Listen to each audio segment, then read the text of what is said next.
Awesome, guys. Well, hey, want to welcome everybody to our Friday Mastermind, sponsored by the Dream Team at eXp Realty. This is where we come together every single Friday, guys. We're here, we're collaborating, we're communicating, we're talking, training, we're providing valuable tips and information to really, elevate our business and just help us to go to the next level in every area, guys, not just in business, but in every area of your life as well. So good morning. I want to welcome everybody on as you come on. If you have somebody that needs to be on this mastermind today, guys, send them a quick text, send them the graphic that was put out in our groups here. Let them know that we're on. We're going to be getting started here in just a few minutes. But we always start out our Friday masterminds with a little bit of gratitude. What you're grateful for. I know I wake up every morning and I just begin to just thank God, for his goodness and mercy, just for giving me another day. Thanking him for, my family, just an attitude of gratitude. Anybody else like that? You wake up with an attitude of gratitude. You're grateful. So, part of our culture, our custom is just to go around the room, just 2 or 3 minutes and just, say something that you're grateful for on this morning. Just want to open it up. Anybody can jump out there first.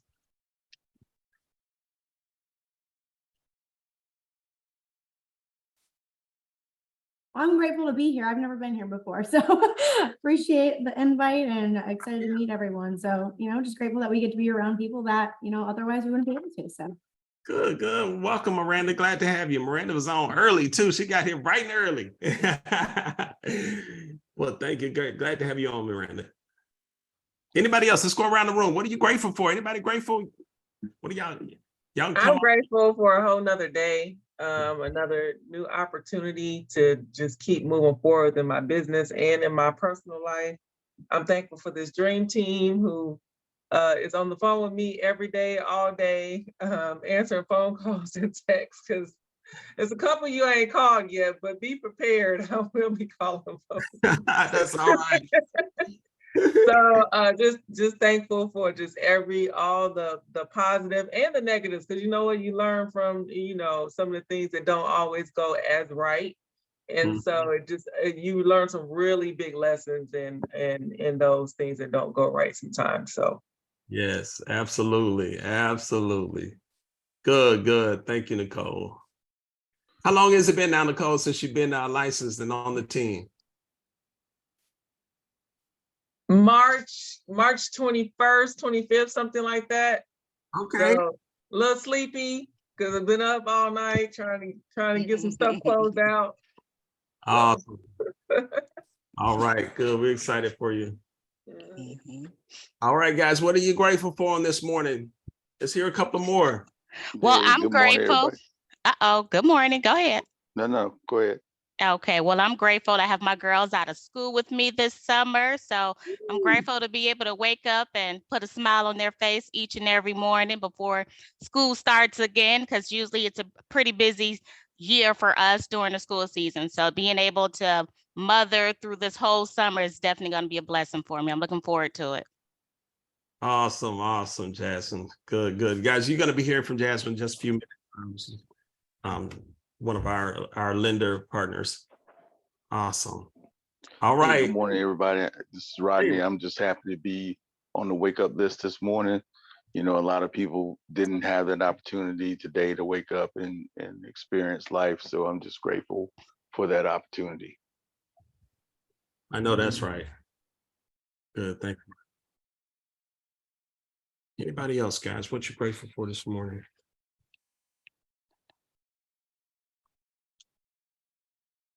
Hey, y'all quiet this morning. It's like you fighting. All right. Any wins? Oh, go ahead. I was just going to say good morning, everyone. I'm thankful, like everyone else, for a new day. I don't want to take that for granted. And every day I think about God's protection. When you turn on the news, I always have to say that I'm thankful for protection. I thank you, God, for my family. And I thank you that no matter how bad things get in my life, God is there. So I thank you for that faith. And I want to thank God for just being who he is. And I thank him. I'm so thankful for everyone on this call and being connected to each and every one of you. Awesome. Thank you, Alicia. Grateful for you too. Anybody else? Good morning. This is Jasmine, and I am grateful for growth and the opportunity to be better every day. Awesome, awesome. Welcome, Jasmine. Good morning. Good morning. I'm thankful for, of course, my Lord and Savior for putting opportunities in front of me. But more importantly, I'm thankful for the collaboration and the opportunity to collaborate with so many great agents on the Dream Team. Awesome. Good. Glad to hear you. Thank you again, Bryson. Awesome class that Bryson was our instructor at the our Agent Academy on this past Wednesday. Did an amazing, phenomenal job. So thank you for that, Bryson. All right, guys, what you grateful for? About one or two more.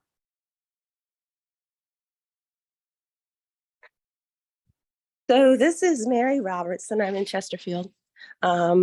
I don't normally share like my morning prayers outside of my circle, but on this morning, I just, I want to share this.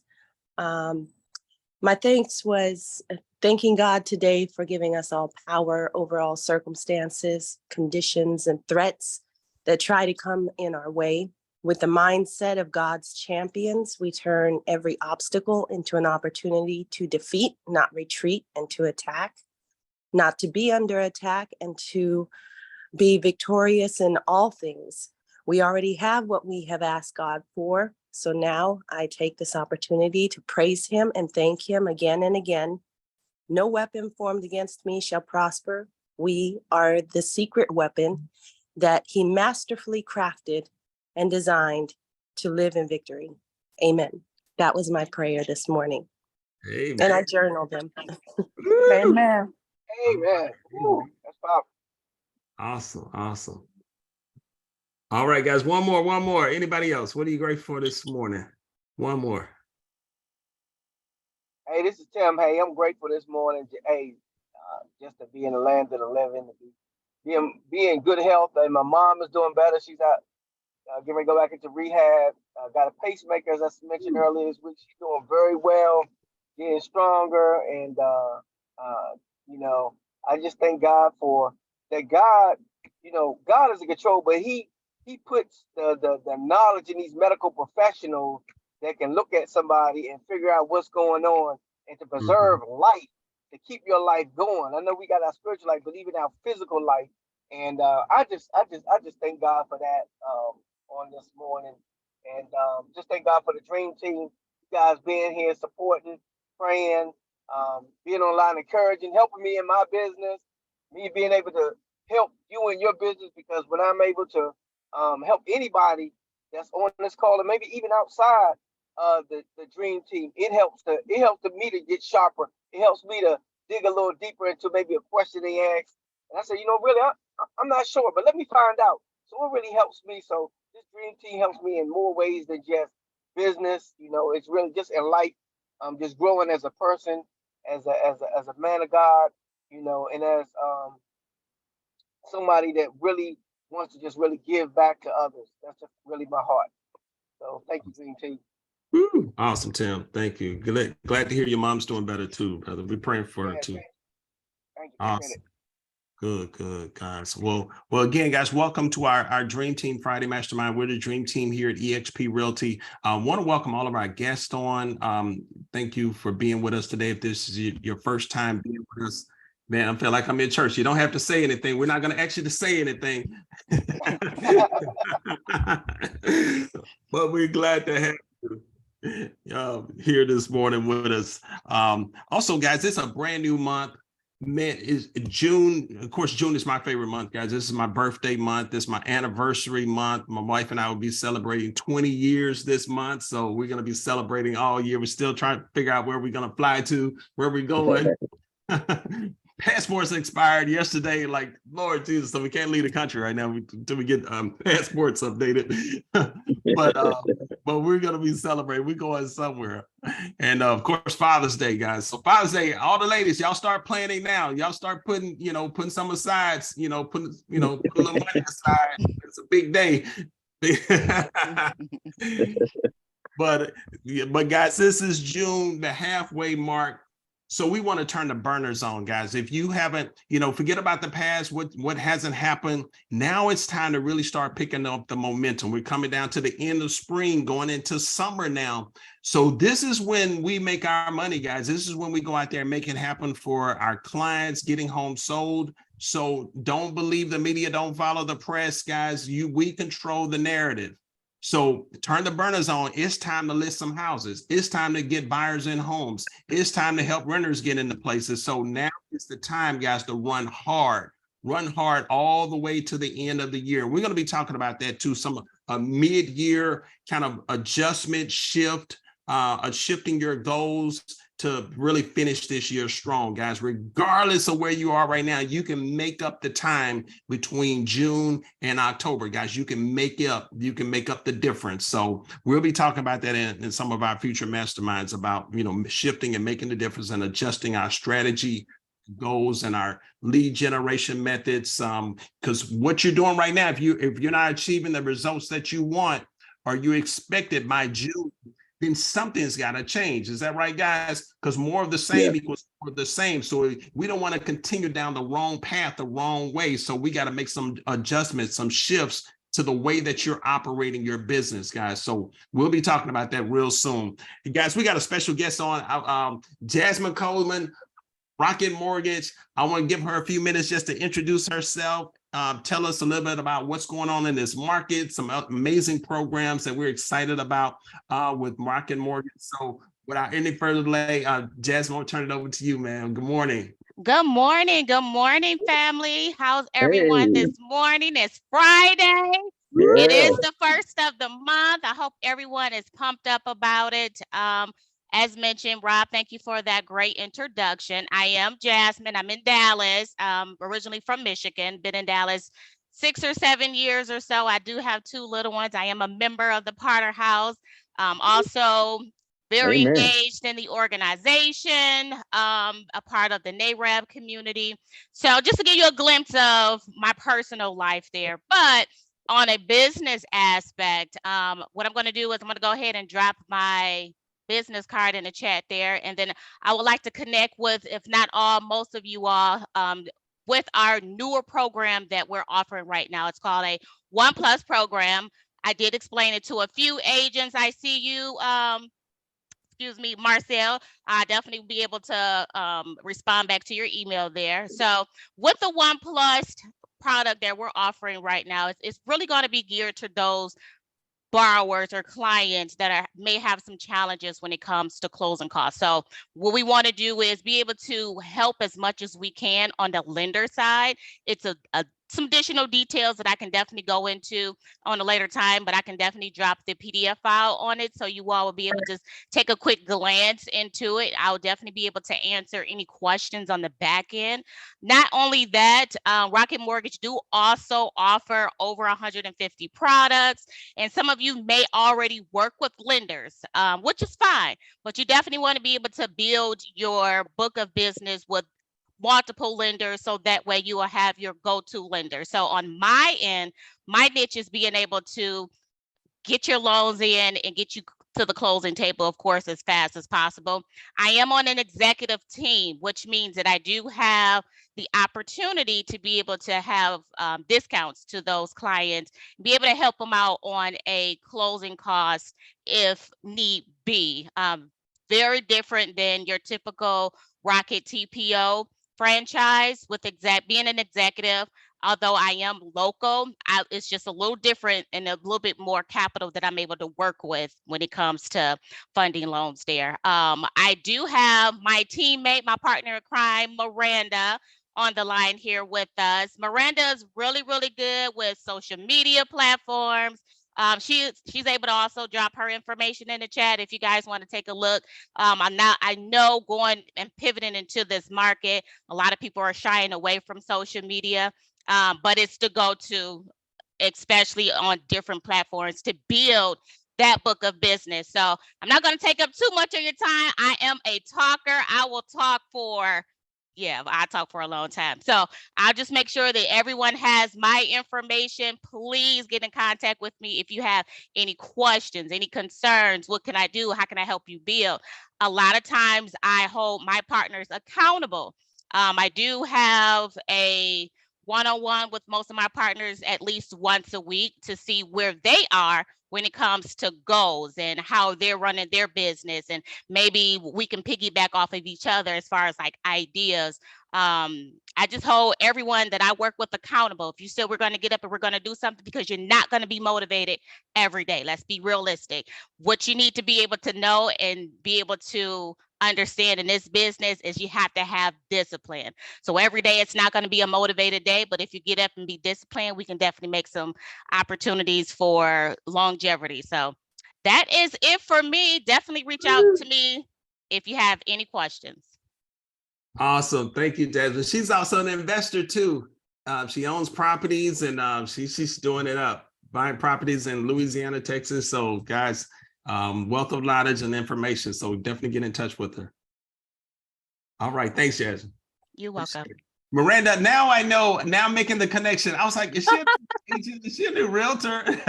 Oh, great. You're like, what do you do? So yes, I have the opportunity of working with Jasmine. We work together on the executive purchase team at Rocket Mortgage. So grateful to be here and meet all of you. Happy Friday to everyone. I'm sure we're on all the great productive weekend. I feel like in our business, right, it's kind of like almost, I don't want to say like the start of the week, but kind of where things kind of really get ramping up. So what a great way to kind of start out. But yeah, so kind of from a social media side, and like Jasmine said, I know sometimes we can all kind of shy away from it. Just kind of me personally, I don't know where everyone's kind of at in the social media process. Maybe you have a personal account for yourself now. Maybe you do have, a business platform on social media currently, or maybe you haven't really tiptoed there yet. Just kind of thinking back to myself, I was kind of comfortable showing my life on my normal personal page. But I was kind of would get caught up. Like before I started my business account, I was like, oh my gosh, like everyone has it all figured out. Like all these other accounts are so perfect. Like I don't even know where to begin. And I think a lot of times we can get wrapped up in that a little bit. I think we're our harshest critic. And sometimes it's like, we don't even want to take action yet until we feel like we can put out a perfect product. And what I've kind of learned that I really want to share with everyone, just in case you've ever had those thoughts, like, oh, I don't want to post today because this post needs to be perfect, or I don't want to start an account yet because I don't know exactly what I'm going to do, right? Biggest piece of advice, just start. Just make that first post, create that account. And you know what? I think it's something too that we think about, like, oh, no one's going to want to see this, right? It's just the same thing. No, it's not. No one else is you out there. No one else can be you. And we all have a unique perspective and we all have unique lives. And social media is such a great way to allow people that would never normally end up in the same room as you, right? Because, we're just not blessed sometimes to be able to have those opportunities, but this makes it so you can connect with anyone at any time. And not just that, over the phone, right? That's not as personable. This way, if you ever connect with them or someone you've never met, they can actually follow you, follow your life. Don't be afraid to, post some personal things. If you have kids, right? What you're passionate about. If you're walking through a house, show it. If you go under contract, show it, right? If you work with an amazing person, shout them out, right? Use this as a way to connect, and don't wait. Don't feel like you have to be perfect. Don't spend hours on a video. I think we all see so many incredible videos out there with like all the graphics, and we're all like, oh my God. Well, me personally, speaking for myself, I was like, I don't know how to do all that. And that kind of kept me, away for, I think, longer than I should have. Because you'll learn that will come with time. But just start out, make that first step, make that first video, and people want to hear what you have to say. Don't feel like you have to make it really complicated. Really simplify things as if you know nothing. I think we forget sometimes, being experts, right? That when you go to make a post or make a thought, you're like, oh, that's too basic. That's not valuable information. Yes, it is. We just know too much. So simplify it, make it basic. Don't wait to be perfect. put yourself out there. People want to know you and they deserve to. And really help drive those connections and show what you're passionate about, show who you are, and just get started. And if you're already started, be consistent because people want to see you and learn about you, and it's gonna help drive your business. So I hope that helps someone. Awesome. Thanks, Miranda. Appreciate you. Thanks, Jasmine.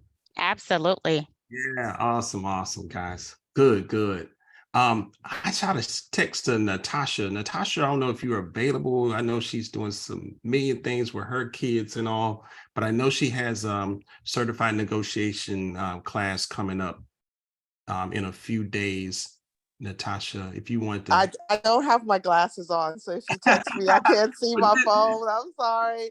No problem. Tell us about it, Natasha. So, guys, we're luckily have one of our very own, Natasha, out of Atlanta. She has become a certified. I'll let you tell it because I don't want to mess up. But she's a certified trainer for the negotiation expert designation. Yeah, Go ahead. Natasha. Thank you very much, Rod, for the plug. I'm an instructor for the Negotiation Institute. And I will be hosting a certified negotiation expert training next week, the 6th, the 7th, and the 8th. And so some people have asked questions about the difference between this and what NAR offers. I actually learned last week when I was meeting with a broker that the NAR course was developed as a result of the author of the NAR course attended the CNE class and actually came back and wrote the NAR course. But the NAR course was made from open source information. So it's very general and high level, whereas CNE goes into a lot of depth, and it's a very rich and robust course. And I was, of course, not aware of that when I became an instructor or when I took the course, because I'm also a master certified negotiation expert.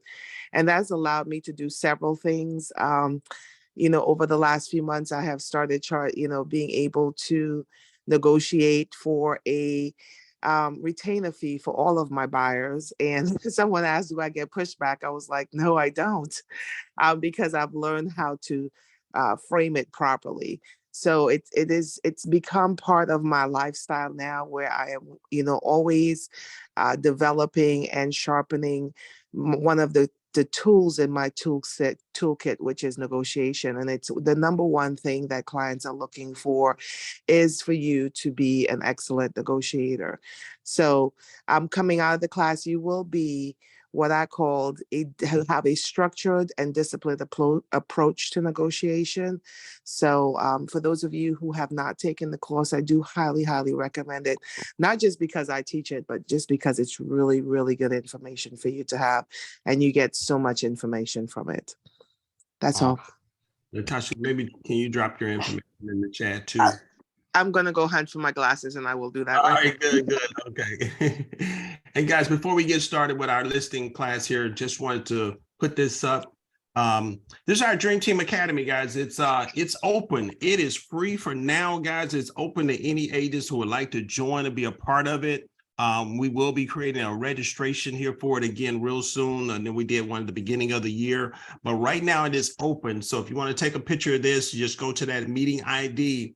8 a.m. Eastern time. I know we have folks that are plugged in every week from all around the country. So we are Eastern time, 8 a.m. Eastern time. So coming up next Wednesday, next Wednesday, June 7th, be myself. I'm going to be talking about the discipline it takes to become a top producer in real estate. Then Natasha, she's going to be up. She's going to be talking knowing your value, justifying your fee. And we have our very own Michael Houston, my sponsor, the EXP, one of my early mentors, is going to be here talking about the 5 must-have systems for massive success. And then our very own Rodney Mims. Rodney, you out there growing your leads organically.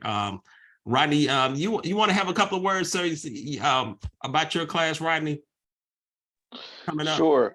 Sure. Like Rod said, just growing organic leads using cold realtor resource is what I typically use to cut out that middleman of the all the programs, all the stuff that charges you an absorbent amount of money. I use Cold Realty Resource, cut out the middleman and do it myself. So I'll talk about that. Awesome. Awesome. Appreciate you, Rodney. And Rodney, Jasmine, Rodney also has the position in NARAB in our local chapter. Rodney, can you tell a little bit about what you do at NARAB, sir? Sure. I'm involved with NARAB, and I was gonna reach out to you at some point and get some pointers for you, because I'm always trying to learn what other chapters are doing. But I am the first vice president, kind of looking after the membership and trying to help grow the chapter. So I will definitely be giving you a call to see how I can get some advice from you and maybe bring some ideas that you're using at your local chapter here to the Northern Virginia chapter. So look out for that. Absolutely. I am actually Stephen Lewis, who's the president of NARAB here for the Dallas chapter. Him and I are going to take lunch Tuesday and come up. He has a really great platform that's like a digital app that him and his partners are creating. And so I'm going to sit in on a meeting Tuesday. If you want to get back with me after Tuesday, and I can definitely enlighten you on what's going on here with the Dallas chapter. Sure. Thank you. Sure. Awesome.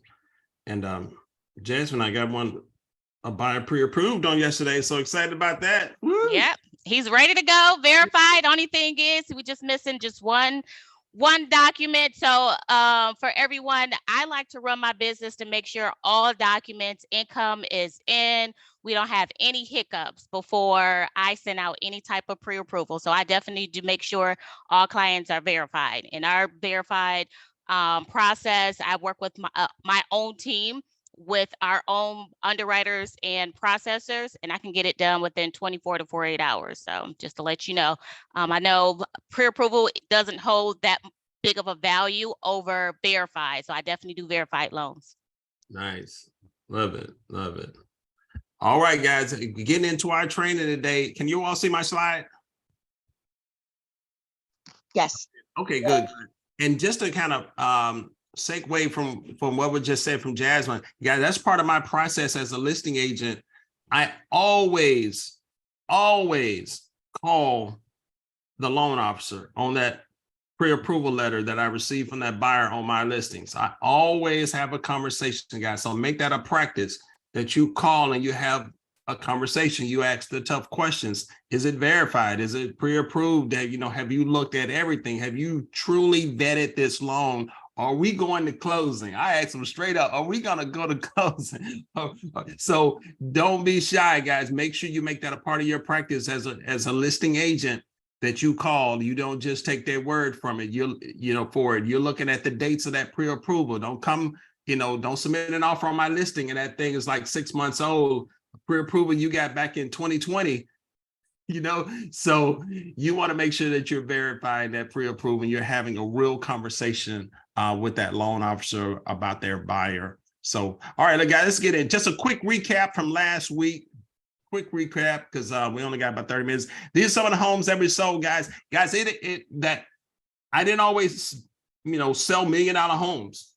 I didn't start out by being a listing agent, but I made a conscious decision that, hey, I want to be a listing agent. I wanted to go beyond just helping a lot of buyers and helping a lot of renters. I wanted to escalate it. I wanted to elevate my business to becoming a great listing agent, guys. So this is just a couple of the homes we've sold. Had my VA put a little collage together. It's not all of them, just a few pages I wanted to put in, just homes we sold over the years. But we talked about mindset last week, guys. Mindset is everything, guys. Mindset, you begin with the end in mind. There's a quote from Stephen Covey. But the mindset is that I can be a great listing agent, that I am going to represent my clients well. I'm going to do everything that it takes, for me to level up, maybe get in a class like Natasha has and learn how to negotiate, how to do CMAs. But my mindset is that, hey, I attract listings. I attract listings because I've leveled up my experience, my knowledge. I know exactly what to do. I have my tools. I have my lock boxes. I have my signs. I have a marketing plan. I know exactly what I'm going to do. See, a lot of times our mindset can be such that we're repelling listings and business because we feel like we're not adequate. We don't have our tools, our systems. We don't really know what to do. We don't have a listing presentation. But that's why it's so important to get all of your stuff in order, guys. Got to get your business in order, get all of your tools, get everything that you need in order to be a listing agent. When I made that conscious decision that I'm going to be a listing agent, I had to go out and get lock boxes. I had to get signs made. You know, I had to get open house signs, guys. You can't be barring open house signs forever. Is that right, guys? Can I get one amen out there? Amen. Amen. Amen. You got to get your own tools, guys. You got to get a lockbox. You know, as soon as you have your first closing, you know, or close on a rental or something, you want to get a lockbox. You want to get a sign. So we talked about mindset last week. We talked about preparation. Luck is what happens when preparation meets opportunity. You want to be prepared. We talked about the first thing when you go to the door, when you walk through that door, when they open up the door, hello, how you're establishing rapport. You're reading that person, you're vibing with them, you're connecting with that person. You know, the most important thing is to be able to connect with them where they feel like they trust you, they like you. If they don't like you, doesn't matter how you razzle and dazzle them, how much, flow charts and presentations and PowerPoints you have. If they don't like your personality, guys, you're not getting hired. So we talked about that, establishing rapport with that person, building that strong rapport with that person, being, don't go in there cocky. Don't go in there acting like you know everything. Humble yourself and listen, becoming a good listener. We talked about that last week. We talked about the folder, what needs to be in that folder, guys. And I told you, mine is not that deep and elaborate. And again, this is what I do. It's all types of ways. We go around the top producers in this room here. Everybody does it different. I'm just talking about what Rod Obi does. So slow down, connect, have your information, do your homework, become a good listener. This stuff we covered last week. If we have the recording, guys, make sure you go back and watch the recording of it. We have 2 ears and 1 mouth, so that we can listen twice as much as we speak. Anybody ever heard that? Are we listening, guys? We got to become a good listener. Some of y'all talking too much. You talk too much. You got to ask great questions and be quiet. Let the people talk. Again, it's about establishing rapport with that person. All right. So talked about care.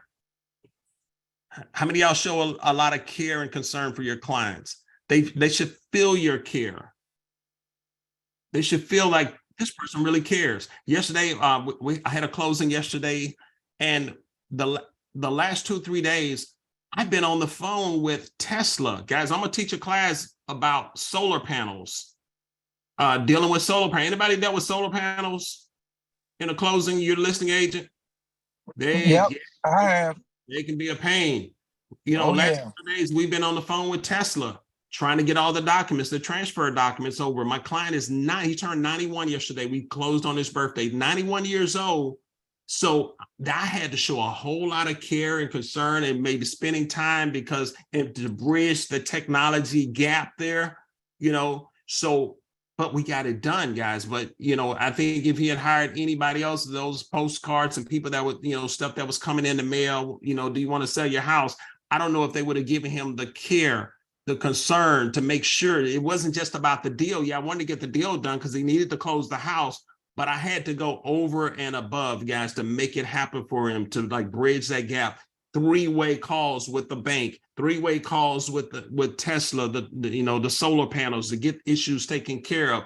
A lot of 3-way calls to talk for him to be able to articulate what it is that we're trying to accomplish, the payoff, all types of stuff, things that he couldn't electronically sign.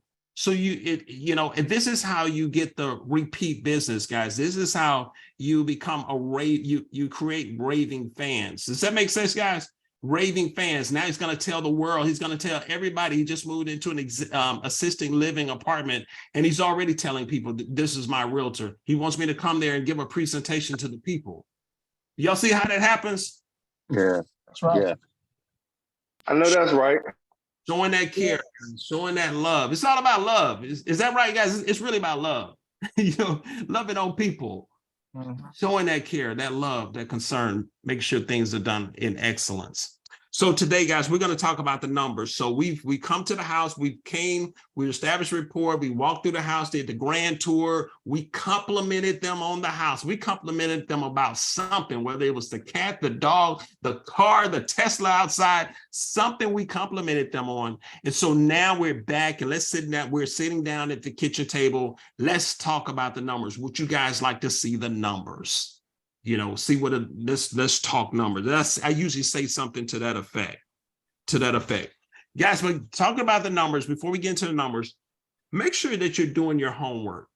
Guys, again, our Friday Masterminds is real talk. Do your homework, guys. You can't be, if you have a listing presentation, you can't be 30 minutes, 1 hour scrambling, trying to put your stuff together. Is that right, guys? Where our veterans at? Absolutely. You can't just be Right. throwing some numbers around, doing a quick little CMA, looking up on Zillow. Oh, that's what getting your values off Zillow and Redfin and all these places out there. Because you got to take some time to do your homework the night before, the day before, spend some time on it. Tim, you got anything on that? I mean, your homework, the way you prepare for your listing. I know Tim's top producing agent. Yeah, well, what I do is, of course, I'm pulling all the information off of the MLS or whatever I can find as far as when they bought the house and then looking at some of the things. If I have some information from them, I send out a seller information sheet, try to get as much information as I can on things that they have already done to the house because I want to establish value.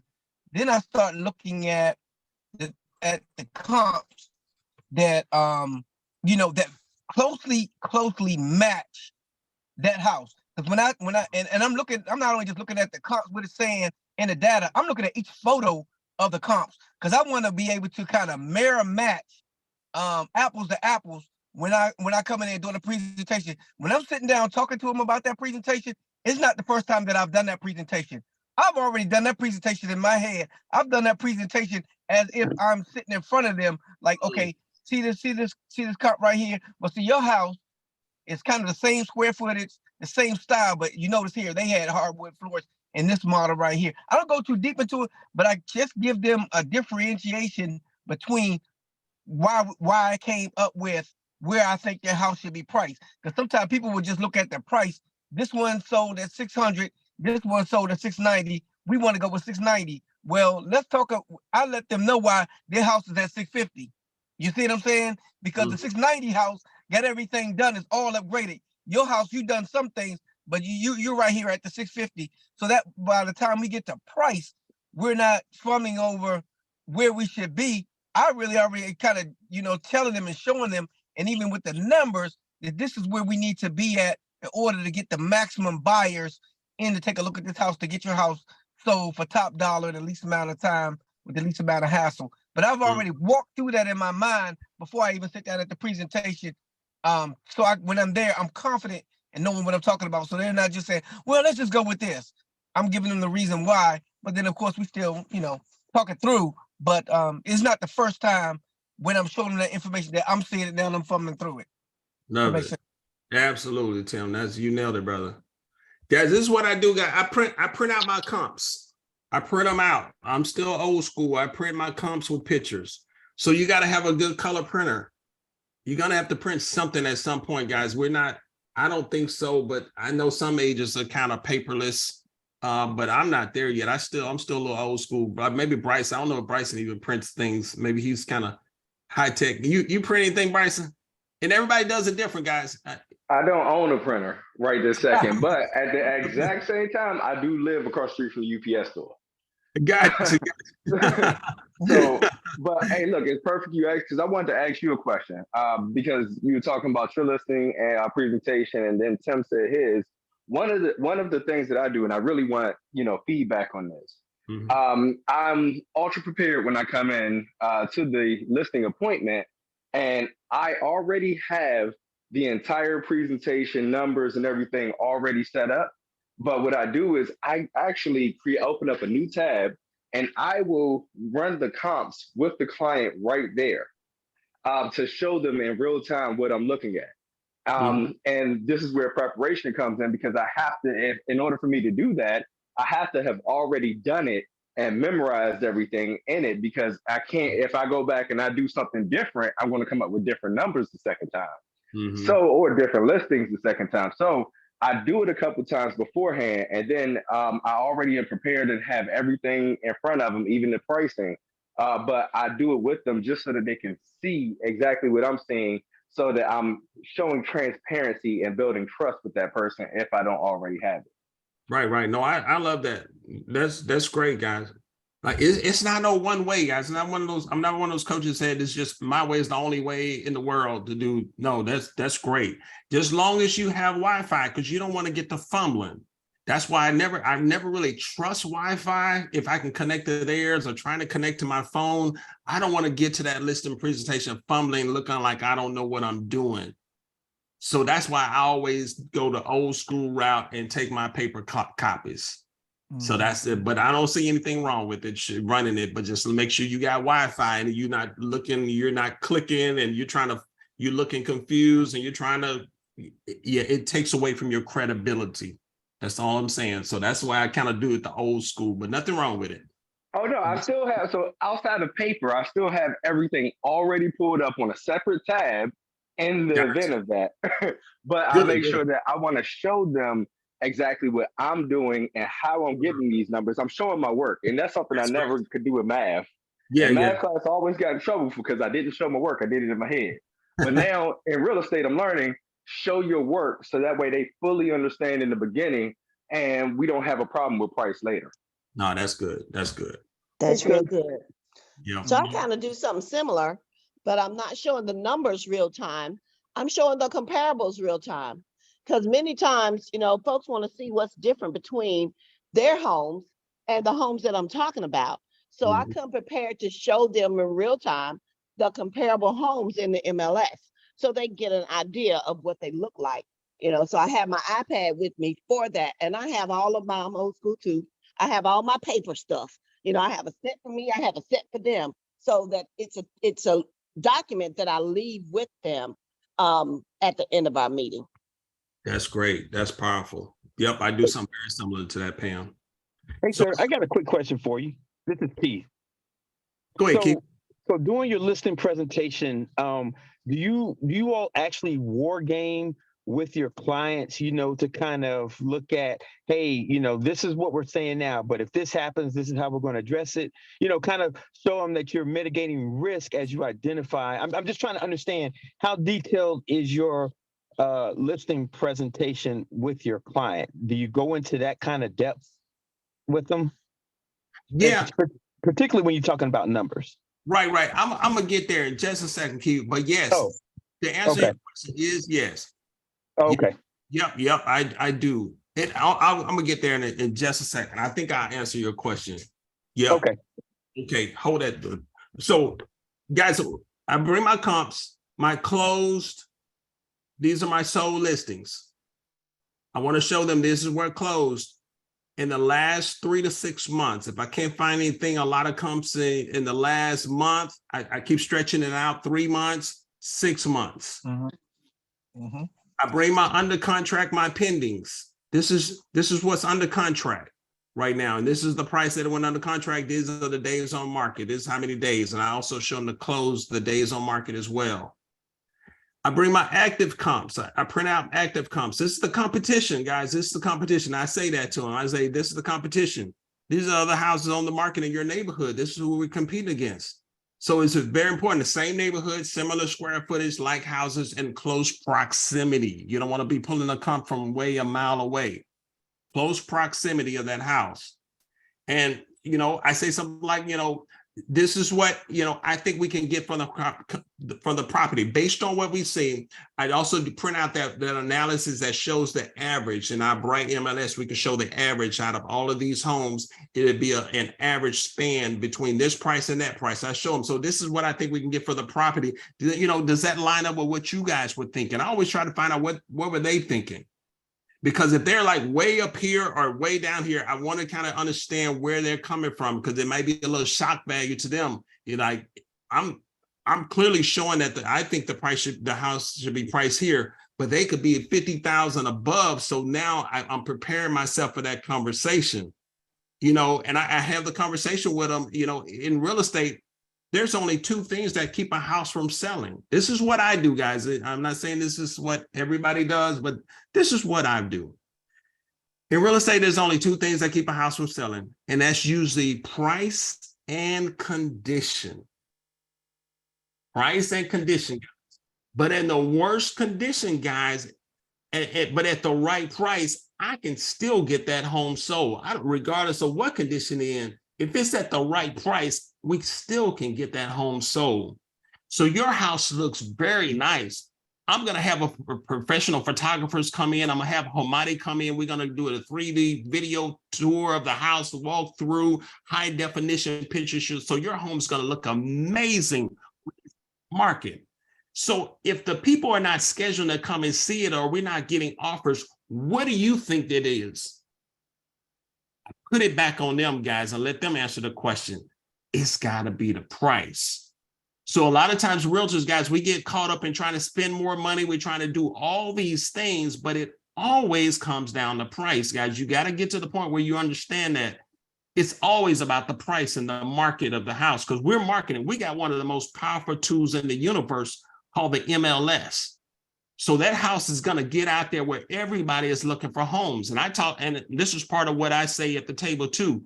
The MLS is powerful. I'm going to have this house everywhere that people are looking for homes. I haven't even got to my marketing plan stuff yet, but I'm going to have it out there. It's going to be everywhere people are looking for homes on their phones. And nowadays people are searching for homes on their phones. Is that right, Mr. and Mrs. Seller? So people are looking. I'm going to have it on the Zillows, the homes.com, the realtor.com. I'm going to have it on the Redfins. Everywhere people are looking for homes, they're going to see your house. So if people are not coming, if we're not getting activity, it's one of those two things. And your house is amazing. So we have to really watch the price. But this is what I'm recommending. And I say something to them like, I have the market conversation. I call it my market conversation. The market always tells us if we're too high or not. I tell them something like, I watch and listen to the heartbeat of the market. I can always tell by the amount of activity that I have coming to this house when we go on the market. So what happens, like with Keith, if they decide that they don't want to go with the recommended price that I say, they want to go a little bit higher, I show them and I give them the consequences of it. It could stay on the market longer. It could stay out there longer. And the longer it stays on the market, people are going to start asking what's wrong with this house. It's going to get what we call stale on the market. So can we get an agreement that if we don't get showing, because it's a high market right now, people are buying homes. Yeah, the rates are high, but people are buying homes. We're having, I tell them my stories. I just had a listing and we had an open house, 15, 20 people came to the open house and it was off the market in 3 days. So people are out there in the market buying homes. So if they're not buying your homes, they're saying that, hey, I think I want to continue shopping a little bit. I think I may be able to get a better deal. So it's important that the house has to be priced right. So that's the kind of conversation I have with them, Keith. Okay. Hey, and Rod. Yes. So this is just a glimpse from my class. We go through a whole set of metaphors, and I just used this week on a listing presentation. I said, Mr. and Mrs. Seller, if there's a gas station across the street that is selling the same gas, but it's a penny less, how many of us go to the house across the street? I mean, the gas station across the street. Similar to if you price your house too high, even a little bit too high, you're driving traffic to your competition, your neighbor's house, or that other house in the neighborhood that's for sale. Ooh, I love that. Y'all write that down, guys. Write that down. Hey, sign up for the course. That was good, Natasha. Love metaphors, guys. I love metaphors. Yes. So you have that conversation with them. The net sheet. Then I break out the net sheet, guys. We come to the agreement on the price or what I'm saying. That so I get buy-in. I get an agreement between buyers, me and the sellers, that we're going to reduce the price. Hey, we'll try it. You know, I'm not there to buck up against them.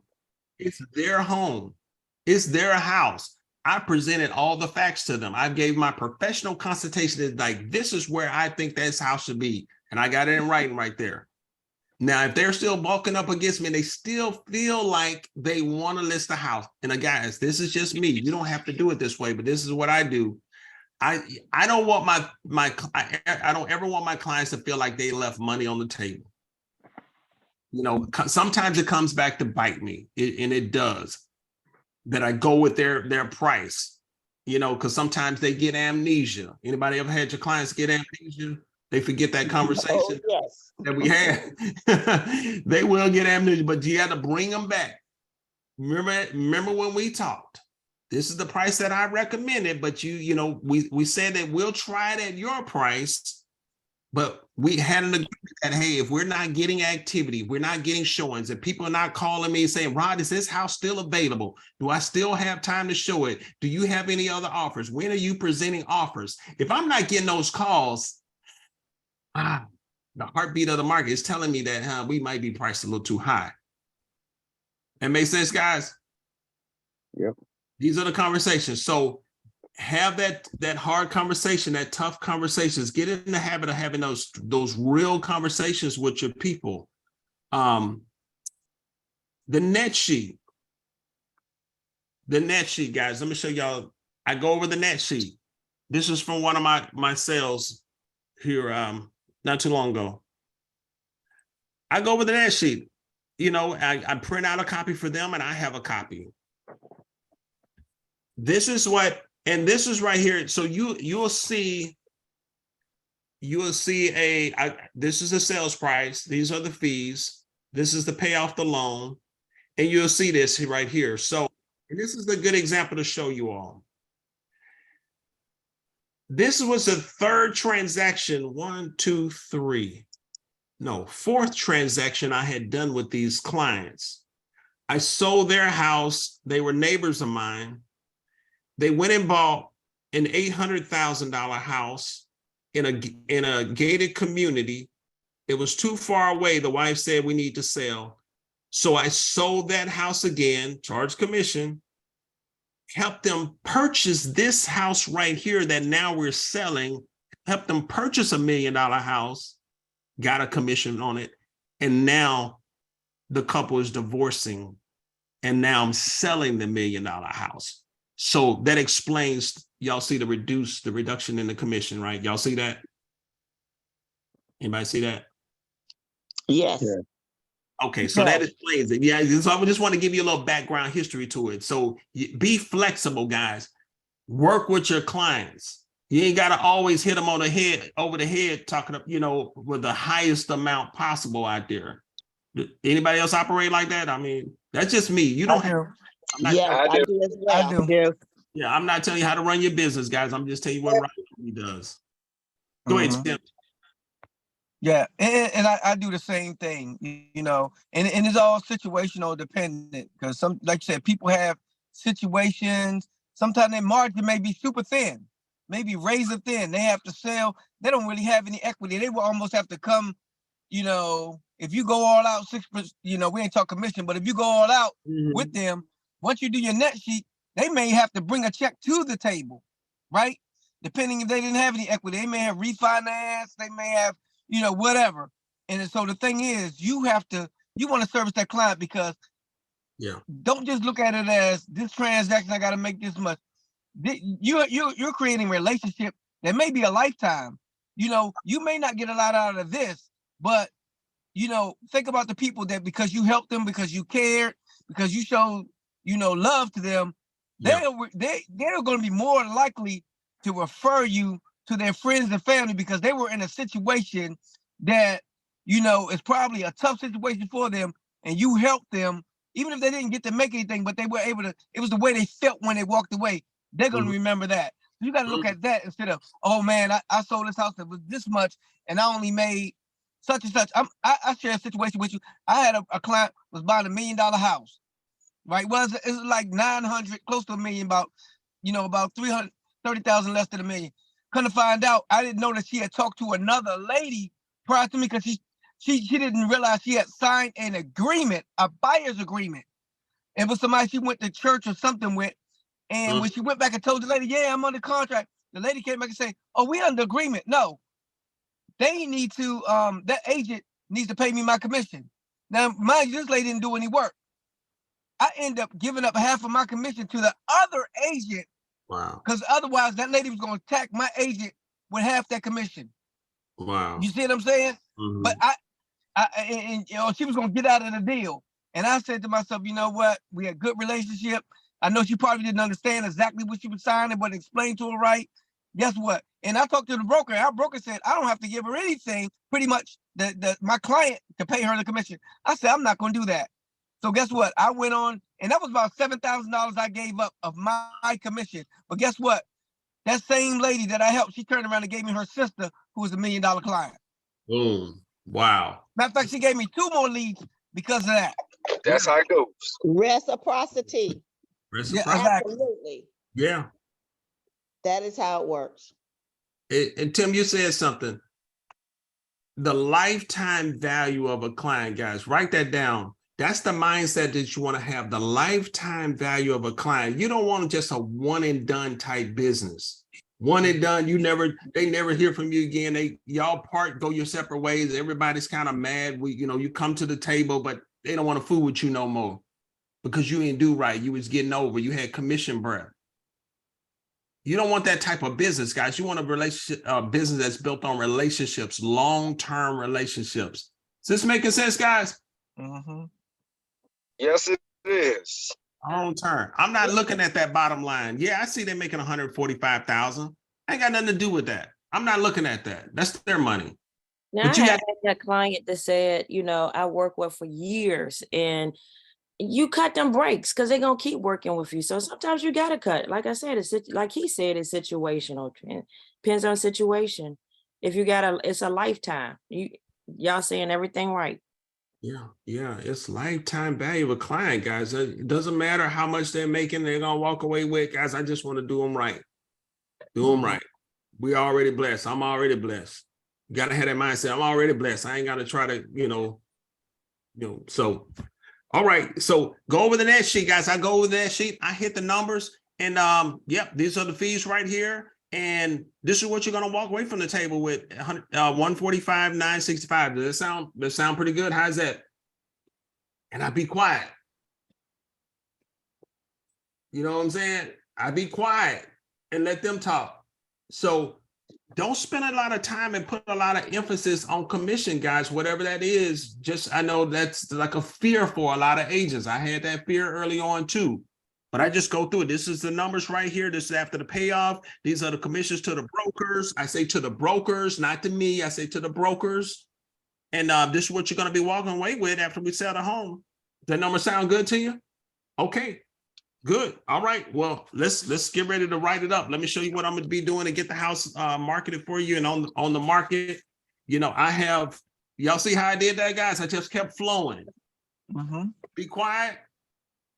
Yeah, it sounds good. Okay, I keep flowing. All right. Couple of points here. I said, let's see. I'm just looking at some of my notes here. If they want to list for more, don't be arrogant and cocky.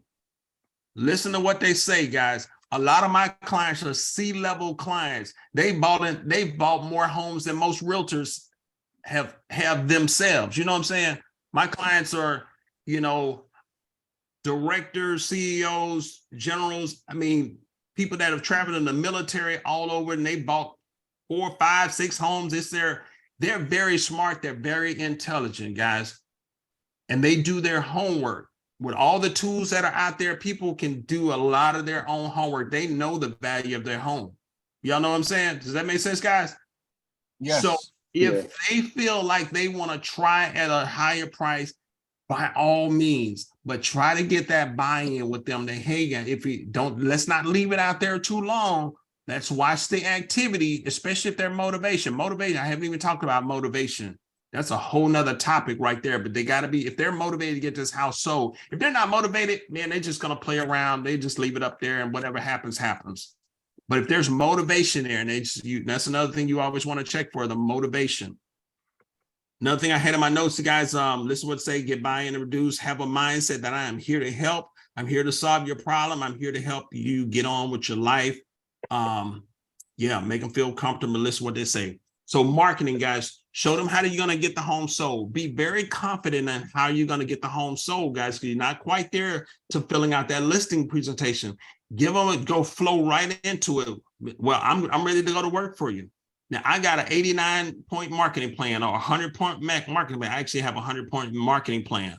How I'm going to get this house sold for you. I'm going to have this house, again, going back, I'm going to have this house everywhere, people. You ain't got to go down through every 100 points of your marketing plan, but you tell them what you're going to do to get that house sold for you. Even as far as having a professional sign, I have a professional sign. My sign guy is going to come and put a professional sign in the yard. I'm going to put an electronic lockbox on the house that keep tracks of whoever comes into your house. Not just going to put a combination on your lock where we can't track, but I'll know exactly who comes to the house, what time, who it was. So I'm gonna put a professional electronic lockbox. That's part of your marketing plan. You know, so I'm gonna expose the house to all the agents in my office. I'm gonna put a newsletter out. So you start listing all the things that you're gonna do to get that house sold. I'm gonna do an open house. We're gonna do several open houses. Some of my team members are gonna come in. They're gonna set open houses. We can do a broker open. So I started like just telling them, letting them feel my confidence. It's not just rambling through a whole list of things or just showing them a list on a PowerPoint, but they need to feel my energy. Do y'all feel my energy?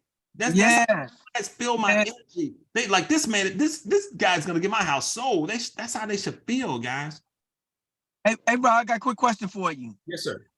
Just because we ain't kind of in a changing market here, do you talk about staging to any of your clients? Because I know you got your high level C clients, and I know their homes are probably a lot bigger, a lot nicer, things like that. But do you offer staging or recommend it at any time during your early part of your presentation?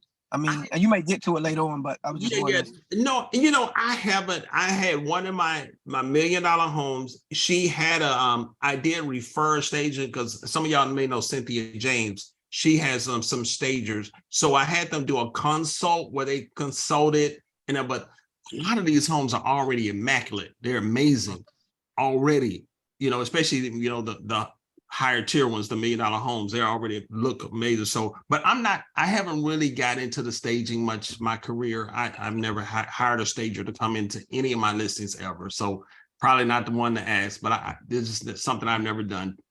Okay. But I have given a number to someone to call and contact just because they asked me. Okay. Yep. Yep.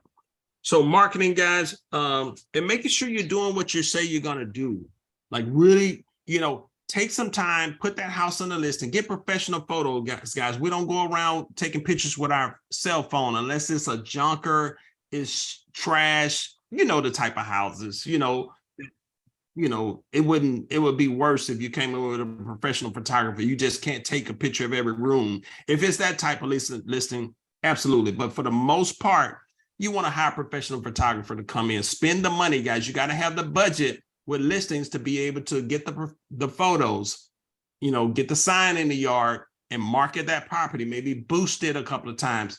I sent out the just sold, just listed postcards in the neighborhood as well. Company website, social media, posting, LinkedIn, Instagram, you know, some of the things I tell them, you know, paid advertising, put it on websites, one-page website. Go through your marketing plan, guys. Spend some time putting together a marketing plan to get the home sold. Coming down here to the end, guys. Hiring. How soon would you like to be on the market? How soon do we want to have the house on the market? I start breaking out my calendar. When can we do the photo shoot? I start asking those type of questions. When do we want to do the photo shoot? Are we ready? How much time do you need to get ready for the photo shoot? I ask assumptive questions, guys. Write that down. I'll always go into my listing presentation assuming that I already have the job. I don't go in there with my hat in my hand, hoping and shucking in a job and hoping they give it to me. I go in there with the assumption that I'm already hired. Does that make sense, guys? I'm already hired. I'm here to, like Rodney say, I'll come there. I put the sign in the yard before I come in the door. But I go in there assuming that I'm already hired. I just got to go through the formality. Like, okay, so when do we want to do the photo shoot? And let them, and be quiet. Let them start thinking about it. Okay, I want to do a walkthrough. I'm gonna come back again. I'm gonna do a full-blown walkthrough with you guys to make sure, we got to put some things away. We want to clear off all the cabinets, so that's the kind of staging that I personally do to prepare for the photo shoot and to prepare the house for showings. I make sure we got to get rid of all the clutter. So that's when you may want to have some expertise from a stager or some more experienced agents, or your photographer. They have a list of things. Most photographers have a list of things you need to do to prepare for that photo shoot. And so now this is where, I'm bringing my expertise, my knowledge, my experience. We got to get rid of all this clutter. We got to get rid of all this stuff on this counter. We got to get rid of this. We got to move this around, maybe depersonalize the house. Now you start consulting them on the best way to make this house look amazing for the photo shoot and when people come. Leah, you had your hand up, ma'am. I'm sorry. Yes, sir. How are you? Good morning, everyone. One of the questions that I have or have dealt with is the fact that sometimes appraisers go in and don't necessarily appraise the home of, let's say, African-American people the way that it should be, and it's starting to come to light. I've been experiencing it for a while, but it's starting to come to light. So how do you address that with your clients that don't feel or don't want to take down their pictures? Well, I asked them to depersonalize, and I may bring up that situation because it's documented. It's been on CNN. It's a real thing. I bring it up, but it's completely up to them at the end of the day. They, all we're there to do is consult and advise them, give them the consultation, give them the information. Sometimes I haven't had to do it lately, but I will leave a package for the appraiser to justify my numbers and all. I've had clients that didn't depersonalize, left stuff up because they just had so many pictures in the basement. So you would know that an African American was living there, or a Hispanic person was living there, or a person of color was there, and the numbers came out right. So everybody's not like that. Appraisers come in all shapes and forms, walks. So everybody is not like that. So I don't like care. I address it, but I don't have that mindset of fear. Like, we just want to, that I'm expecting my numbers to come in low because they do this. I just go in and, everybody's not like that.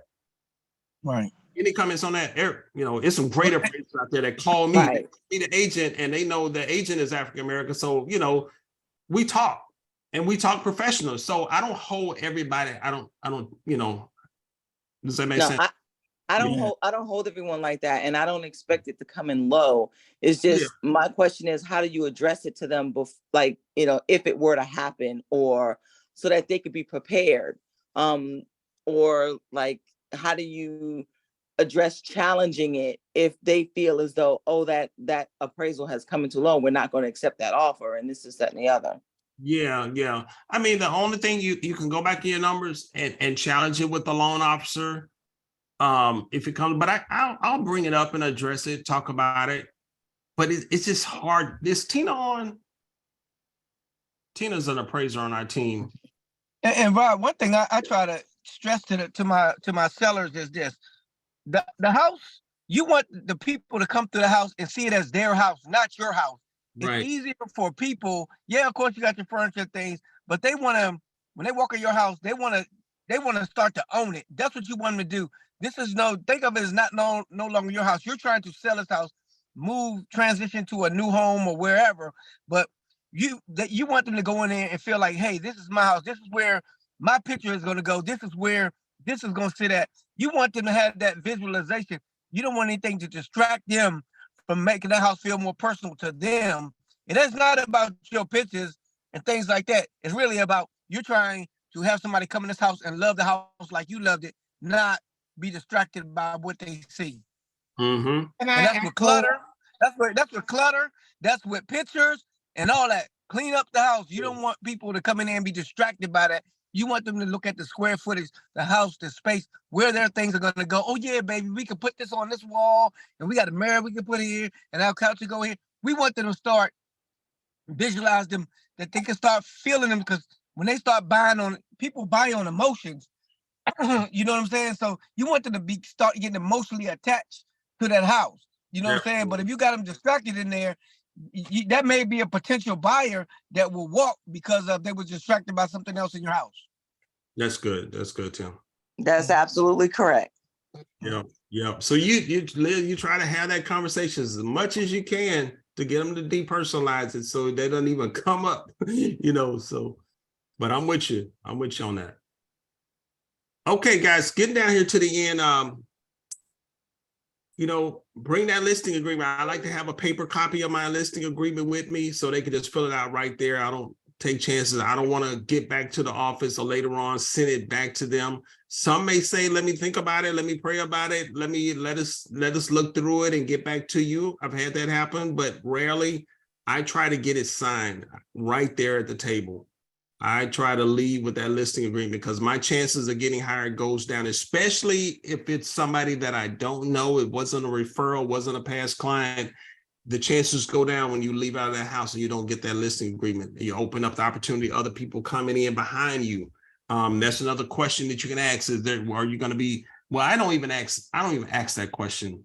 But it's good to know if they're going to be hiring other people. If you get some pushback, then you may want to find out if they're going to be interviewing other agents. And, and of course, I try to find out what can we do today to go ahead and make this happen, to go ahead and put me to work for you right now. What is it going to take for me to go ahead and start working for you right now? And try to keep a little bit of negotiation, try to nail them down to go ahead and sign that agreement today with me. Okay. Get it sold. I think that's the next. Get it sold, guys. Rob, can I ask one question? Yes, ma'am. If you don't know them and have not been referred to them, do you ask to go in as the first agent or ask to go in as the last? That's a good question. I like to be the last one. I like to be the last. Talk to the rest of them. Because see, the other ones, they come after you. They're gonna break out your listing agreement, see what they were charging. They're gonna underbid you. They're gonna say, I'll do it for 2.2%, or I do it for this percent or that percent or whatever. They're gonna try to lowball you just to get the listing. So I like to be the last one. Okay, thanks. Yes, ma'am. Yeah. I have a question. When you get the agreement signed, even though it takes multiple, maybe a week or so to get the listing up and live, do you put the dates on there, or what do you use for dates? Like, do they sign it with the current date, and then do you already establish the go live date, or how do you work that part? Yeah, our listing agreements in Virginia, there's a date that we're actually going to go live or are coming soon mode, and the live date is on the listing agreement. Yep. And if it changes, I'll just make an adjustment to the listing agreement, an amendment to it. But yeah, we put a projected date because that's part of what we talk about. Okay, when do we want to be on the market? So I start building out a time. I guess I didn't really talk about that a lot. I start building out a timeline with them. Guys, I always have my legal pad with me. Let's talk. Okay, so let's break out the calendar. I take an old school calendar with me too. MBA Settlement has these great pads. I take these with me. Let's start looking at the dates. Okay, based on this day here, this is the day we're at right now. So when do we want to be on the market? I usually like to go on the market probably like Thursday, so it gives it time to like get out to all the search engines so people can start scheduling for the weekend. So which one of these Thursdays would be good for you? Is it next week? Can we go on the market as soon as next week? So I try to get that date, and whatever day they want to be on the market, then I try to work backwards from there with the photo shoot. I need time to get the photos back. I need to get them uploaded into the MLS, write my remarks and all that stuff. So I start building out a timeline with them. Is that how you guys do it too, Pam? Yes. Yes. Absolutely, yes. Timeline. Yep. So get this old guys, put it in MLS. I know it's 15 after, guys. I'm sorry. I didn't want to make this a part 3. Put it in MLS. Spend some time, guys. Just don't throw stuff in the MLS, guys. We spend some time on the remarks. ChatGPT, that's another, we'll probably do a class about that, guys. I was in a coaching session yesterday, and man, the power of ChatGPT when it's writing remarks is it's amazing. So, AI. I used that this week to write remarks. It did it in like 5 seconds. And then I said regenerate, because there's a character limit. So I needed it shorter, but yeah, it's awesome. Yeah, guys. So you put the details, of the house in the ChatGPT, and it'll write it up pretty for you. Photo shoot, uploading your photos, get lockbox, sky slope for the EXP agents, pictures uploaded, checklist. A lot of the TC, my TC, she actually would do all my forms for me in any state, Maryland and Virginia. So if you need somebody to help with all your forms, uploading them, TC, your spreadsheet, you're ordering your HOA documents, negotiating offers, advising your client, price reductions and adjustments, guys. So that was real quick on those. I mean, a lot of those are kind of a class in and of itself, but make sure you're spending time. I always look, when I'm working on a listing presentation, putting in when I'm there with the client, with the photo shoot, and I'm helping them move stuff, guys, it's like I'm sowing a little bit of myself into that transaction to reap the harvest of it. I like to put my whole heart, soul, care into it, and they see me working. They see me moving stuff. I've gone in before the photo shoots, arrive at your photo shoots at least about 30 minutes to an hour early, guys, because they never do what they're supposed to do to get the house ready. And you know what they're looking for. You know what doesn't need to be in that shot. So I spent a lot of time doing that. And again, creating that amazing experience, like this is my agent, because I want the referrals. I'm working to be their agent for life, guys. So, all right, I'm gonna go ahead and wrap this up, guys. And just a reminder, the academy is this Wednesday. All of our academies, guys, we do a deep dive. It's training to get you at the next level, to help you be a top producer. Regardless of even June, guys, I'm gonna put it out there. June, you still have time to make 6 figures in this business this year. You still have time to make over $100,000 in this business, according to your mindset, according to your belief. Anybody believe it, guys? Even if you're not there yet, do you believe it that you can make 6 figures this year? Yes. Yeah, just believe it, guys. Have faith and go to work. Any last comments, guys? I'm sorry, I know we went over. I just didn't want to make it a part 3. I think you should keep going. Great Unless job. you Great got a job. listing appointment. Great.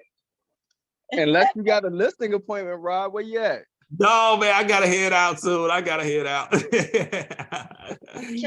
I ask a quick question about listings? Yeah. I was wondering, I'm really leaning into listings.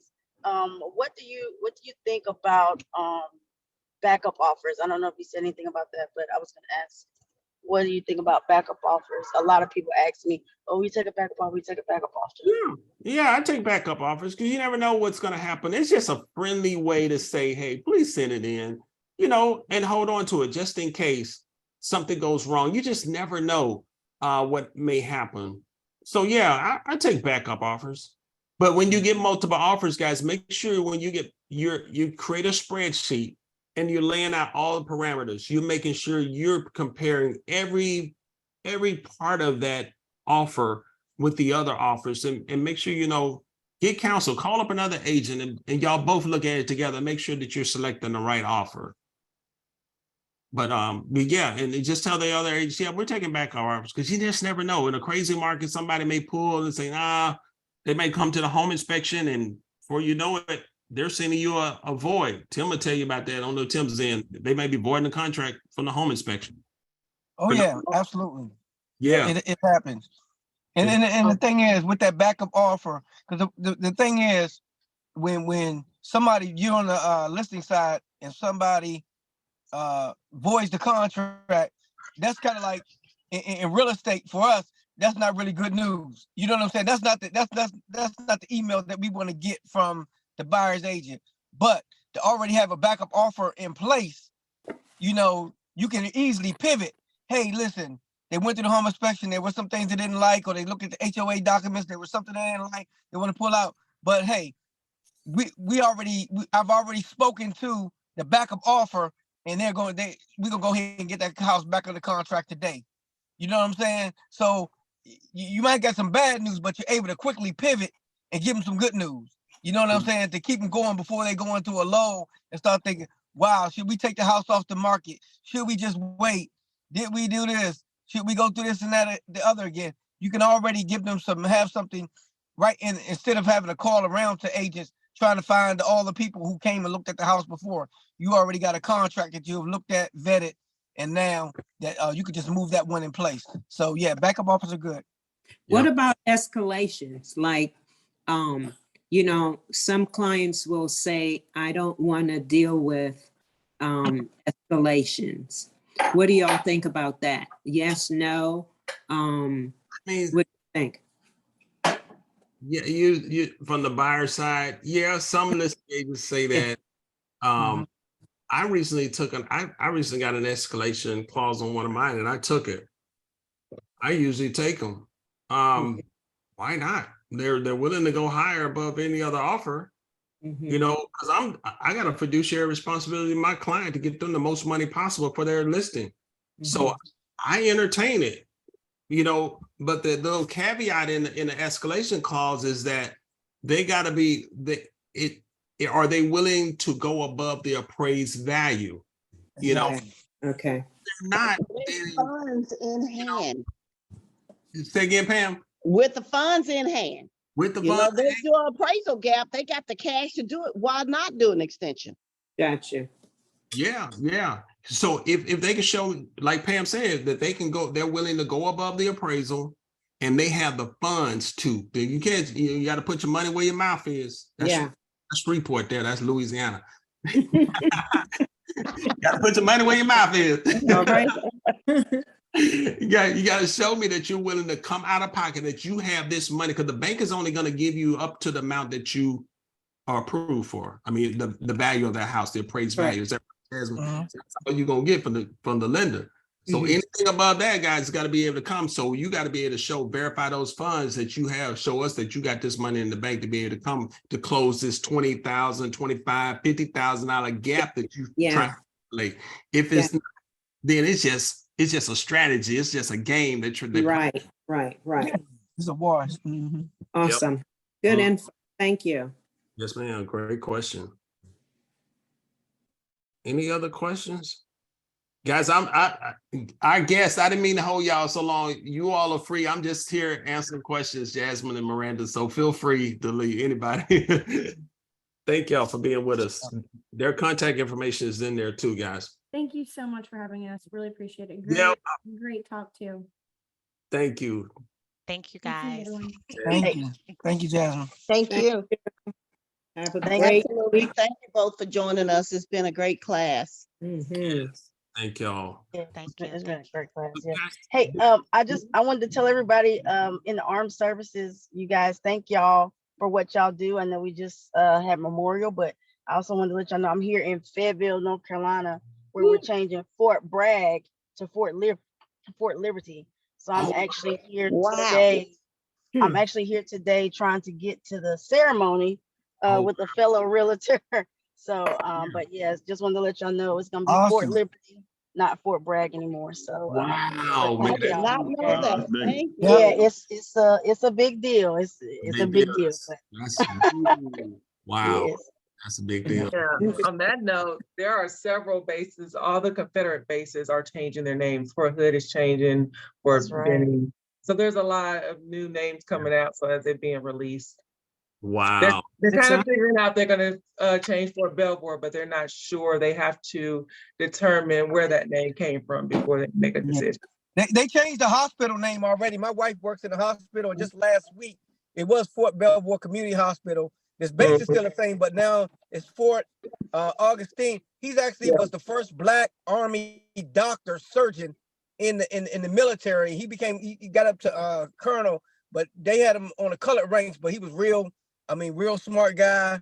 Did some great things. So now they named the hospital after him. Yeah. So they just did that. They just had the ceremony last week. Awesome. Yep. Okay. Good. Hey Rob, before you end, I just wanted to say to everybody that let me turn my camera on. I am no longer a real estate agent. Ooh. Okay, go ahead with the new Go title. on. I know it's a Go new ahead. woman. Wait for it. I quit being a real estate agent. I am a real estate strategist from now on. All Do right. not refer to me as a real estate agent anymore. Love it. Well, congratulations. Amen. Yes. Congratulations. And I'm gonna tell you the reason why, and for everyone on here, it's not just for new agents, it's for seasoned agents as well. If you're not getting education, please start. I don't care whose class you take, how you take it. If you get the CNE, the RENE, but you need all these the core classes, your MRP, your CNE or your RENE, your PSA, your SRS, your ABR. These are core things that most agents don't have, and it shows. So I am urging everyone, take responsibility, but not only take responsibility, take accountability of your career. This is your business. Please go get some classes. Please get the education you need, because it makes a big difference in how you do real estate. That's big. That's huge. I mean, and I'm Amen. saying this from the heart Good because stuff. I am talking to so many agents that I'm beating them because they're not smarter than me, even though they've been in the business longer than me.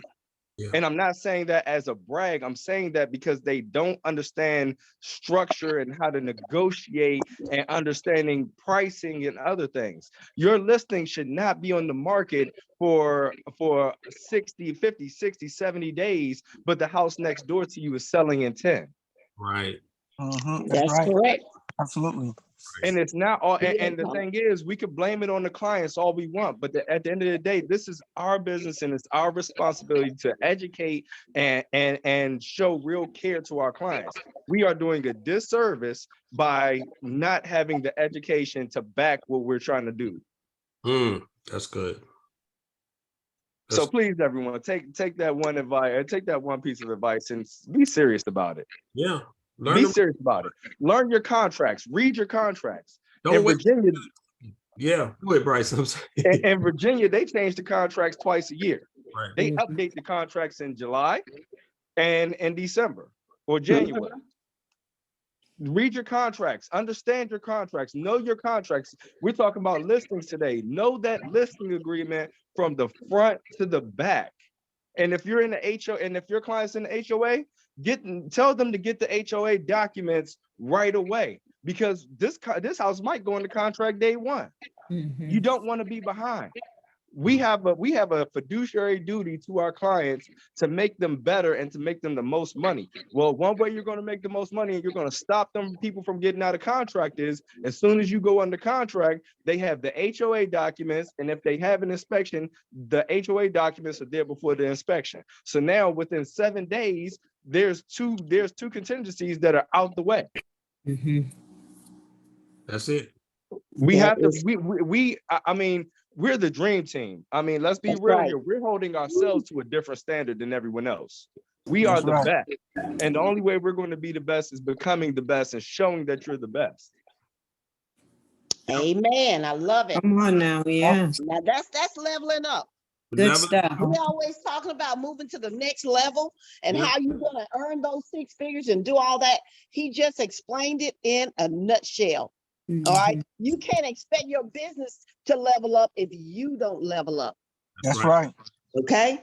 Love it. Thanks, Bryson. Good All job. right, guys, I got to jump on a coaching call, so I'm leveling up. I level up myself, guys. I got multiple coaches. Just if you didn't know that, I have multiple. Yeah. I'm gonna jump on my coach's call right now. Have a blessing, y'all. Take All right, care. y'all have a Great blessed weekend. call. Thank you. Everybody. Have a Thank great you. weekend, Thank you. Have a good everybody. weekend, everyone. Take care. Make sure y'all go to church on Sunday. Amen. All right. Yes.